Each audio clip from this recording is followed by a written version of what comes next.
বালআম সাথে সাথে বলল, ওই লোকের ব্যাপারে তো আমিও কিছু কথা শুনছি। কি শুনছো তুমি?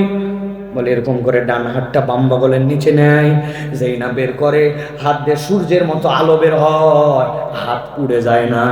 আবার প্রয়োজন শেষ হলে আস্তে করে বগলের নিচে হাত নিয়ে যায়, ওই হাতের আলো বন্ধ হয়ে যায়।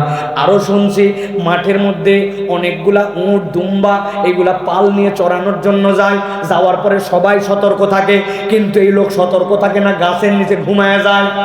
কিন্তু ওই লাখের হাতের মধ্যে একটা লাঠি আছে, ওই লাঠিটা পুঁতে রেখে দেয়। ওই পালের মধ্যে থেকে কোনো উট কোনো ভেড়া যদি একবার বের হয়, ওই লোক ঘুমায় কিন্তু লাঠি সজাগ হয়ে যায় যে পিটায়া ওই দুম্বা ভেড়াকে লাইন মতো নিয়ে এসে আবার লাঠি জায়গা মতো দাঁড়ায় যায়। এমন লোক, যেই লোক এইগুলা করে, এইটা তো আমার দৃষ্টিভঙ্গিতে যদি জাদুকর হইতো, জাদুকর ঘুমায় গেলে তার জাদু শেষ হয়, কিন্তু এই লোক তো ঘুমানোর পরেও তার কার্যকারিতা চালু থাকে। হলেও হতে পারে সত্য লোক, অতএব তার জন্য আমি কোনো বদদোয়া করতে পারবো না।